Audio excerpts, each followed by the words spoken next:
Ese mismo año, 1936, fue importante para las y los trabajadores de México. En él, el presidente Lázaro Cárdenas emitió la ley de expropiaciones para hacer respetar el artículo 27 de la Constitución, pues en ese entonces la industria petrolera en México estaba en manos de empresas extranjeras. Tras una serie de demandas justificadas por el bienestar de los trabajadores petroleros, el Sindicato de Trabajadores Petroleros de la República Mexicana, apoyado 100% por la propia CTM, inició una huelga en 1937 que concluyó con la resolución de la Suprema Corte de Justicia de la Nación a favor de los trabajadores. Sin embargo, esta no fue acatada por las empresas extranjeras, lo que provocó que el 18 de marzo de 1938, en brillante discurso contra la dictadura económica del capitalismo imperialista, el presidente Lázaro Cárdenas, flanqueado por los líderes de la CTM Vicente Lombardo Toledano y don Fidel Velázquez, consumara la expropiación petrolera que marcó un hito en la historia de México. En febrero de 1941 se realizó el segundo Congreso Obrero para elegir al sucesor de Vicente Lombardo Toledano, quien en los últimos años había descuidado la dirección de la CTM.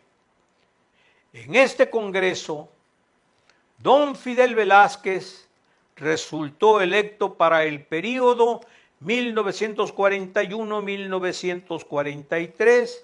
y reelegido posteriormente para el período 1943-1947, siendo ya presidente de la República el señor licenciado Miguel Alemán Valdés. Uno de los famosos 5 lobitos, Fernando Amílcar Rivera, sucedió a don Fidel Velázquez en el cargo de secretario general de la CTM de 1947 a 1950, aplicándose un tanto con mano dura contra disidentes, dado que Vicente Lombardo Toledano fundó el Partido Popular Socialista, PPS, con la idea de convertirlo en el brazo político de la Confederación. Fue ahí cuando Fernando Amílcar accionó su lucha política anticomunista, acorde con el régimen presidencial, y rompió relaciones definitivas con Lombardo. Los comunistas fueron expulsados de la CTM por acuerdo de la Asamblea General, debido a que daban una pelea atroz en la constitución de cada una de las federaciones de trabajadores, en las que querían intervenir para obtener la dirección de las mismas, a pesar de no tener ninguna mayoría. Sin embargo, y a pesar de sus esfuerzos, como secretario general Fernando Amílcar pretendía manejar a los sindicatos desde sus oficinas, y esta actitud preocupaba mucho a don Fidel Velázquez, quien siempre fue a todo acto o congreso realizado de 1947 a 1950 por los militantes agremiados de la CTM. Así, en enero de 1950 se realizaron elecciones para nombrar a un nuevo comité ejecutivo, resultando electo por tercera vez don Fidel Velázquez como secretario general de la CTM. A partir de entonces y hasta 1997, año en el que falleció, don Fidel sería el interlocutor de los trabajadores ante el Estado y el sistema político mexicano, teniendo siempre una idea precisa de los límites de su poder. Asumió con verdadero empeño y toda pasión la Secretaría General de lo que ha sido y es hasta nuestros días la más grande y representativa central obrera por excelencia, la Confederación de Trabajadores de México. El libro, motivo de esta conversación, es muy explícito y abundante en datos de principio a fin, y creo que sería muy ambicioso de mi parte pretender comentarlo pormenorizadamente, pero sí estoy tratando de hacer énfasis en algunas partes de su contenido, aún a riesgo de no tomarlo textualmente como fueron sucediendo los hechos narrados, con otros que seguramente vivimos algunos dirigentes actuales del Comité Nacional de la CTM. De 1950 a 1997, don Fidel Velázquez ofrendó su vida a la CTM. Este periodo, que abarca casi 5 décadas, es abordado en el libro aquí referido a través del capítulo de la Guerra Fría a la globalización, desde las páginas 121 y hasta la 198, algo que no es para menos. Don Fidel Velázquez, desde la dirigencia de nuestra Confederación, fue testigo y muchas veces promotor de los principales avances en materia política, económica y social, que si bien fueron motivados por conflictos internacionales,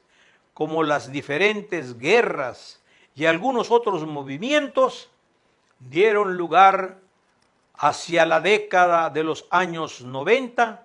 a la mundialización e imposición de un modelo económico globalizado del que hoy en día somos parte. La globalización económica ha generado una mayor movilidad económica, financiera, cultural y tecnológica, que ha dado paso a una generación y concentración de la riqueza como nunca antes había existido, siendo este uno de sus principales errores y defectos. La consecuencia de dicha concentración de la riqueza es también, sin duda alguna, la generación de una pobreza extrema destinado a millones de familias a situaciones precarias, mismas que en estos últimos meses, debido a la pandemia por COVID-19, se han agudizado. Estos son los grandes dilemas que enfrenta el mundo actualmente. Sin capital económico y sin financiamiento, el desarrollo y el avance progresista equitativo de la humanidad será imposible. Ningún modelo económico ha probado ser realizable sin el manejo de un capital original que impulse, llámese como quiera llamársele. Ante esta perspectiva, México debe buscar trazar un camino de solución para evitar que se continúe concentrando la riqueza en pocas manos. Lo anterior, utilizando la filosofía e ideales de la Revolución Mexicana,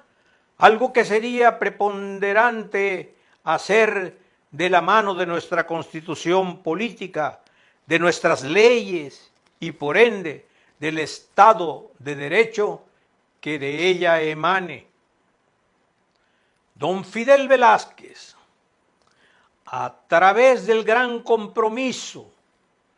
y la dedicación personal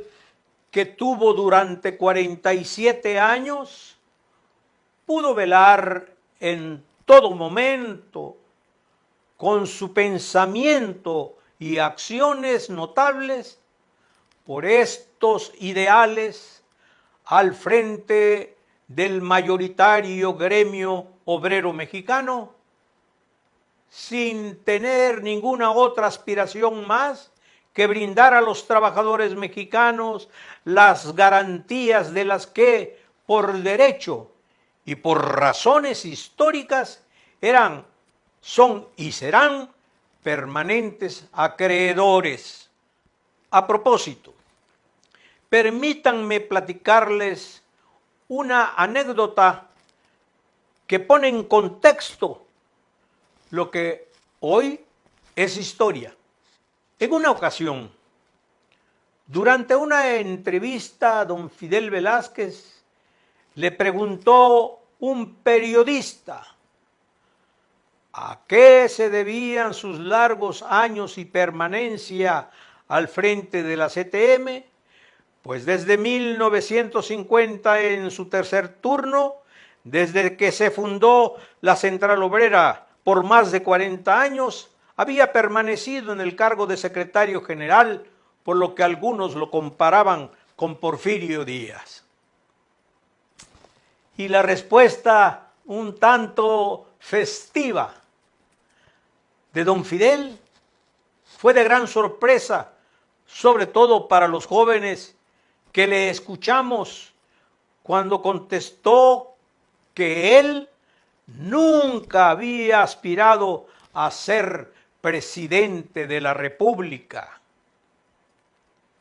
Consecuentemente de lo anterior, y como en alguna ocasión se llegó a pensar,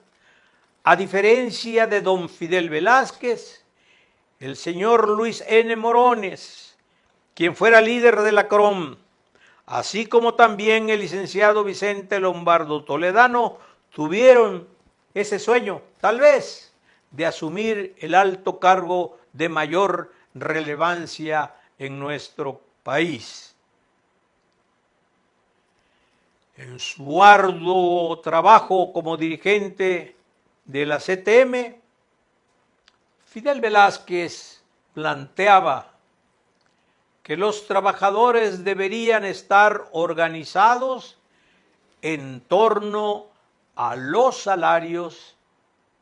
y prestaciones. Afirmaba que mientras los comunistas se interesaban por el camino, es decir, por la transformación gradual de México en una sociedad socialista, nosotros preferíamos el itacate. Para los que no saben, el itacate viene siendo una mochila, un bulto o un morral, como le llamamos en el sureste, donde los campesinos llevan sus alimentos. Ese pensamiento que don Fidel Velázquez externó hace muchos años se compagina muy bien con una frase que el actual líder de la CTM, el senador Carlos Humberto Aceves del Olmo, externó al destacar que se luchará siempre para que en la mesa de los trabajadores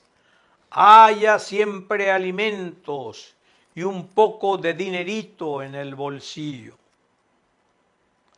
En las propias palabras de don Carlos, escuchemos. Y a mí me parece que mientras no tengamos a los trabajadores con suficiente alimento en su mesa para ellos y su familia y un poco de dinerito en la bolsa, no hemos cumplido. Yo creo que eso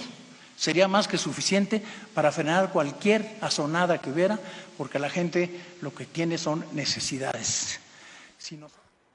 Continuando con el relato, habían quedado atrás las luchas contra la esclavitud y la explotación del trabajador. Se habían tenido logros como la consecución del séptimo día de descanso obligatorio y las jornadas diarias de 8 horas de trabajo, como también eliminadas las llamadas tiendas de raya, donde los trabajadores cambiaban por comida y alimentos las arduas jornadas laborales. Se continuaba entonces la lucha para que se respetaran íntegramente el artículo 123 constitucional y sus consecuencias tales como disminución de las 12 horas de jornadas de trabajo de los jóvenes, rechazo explícito a la servidumbre y a la esclavitud, el ejercicio pleno de la libertad de asociación, el descanso semanal obligatorio, descanso para las mujeres parturientas sin perder sus derechos, el establecimiento de un salario mínimo, el derecho de los asalariados, así como de los empresarios, a formar sindicatos. Ejemplo, la Coparmex y el sagrado derecho de huelga. Surgieron entonces nuevos pensamientos y líderes encabezados por don Fidel Velázquez para que se respetaran las garantías individuales y los derechos sociales. Dicho así a la ligera y resumiendo todo lo anteriormente relatado, con la fundación de la CTM se planteaba en su constitución interna una nueva declaración de principios, un ambicioso programa de acción y nuevos estatutos que dieran pauta a los sucesivos gobiernos emanados de la Revolución Mexicana para alcanzar la justicia social para los trabajadores del campo y de las ciudades.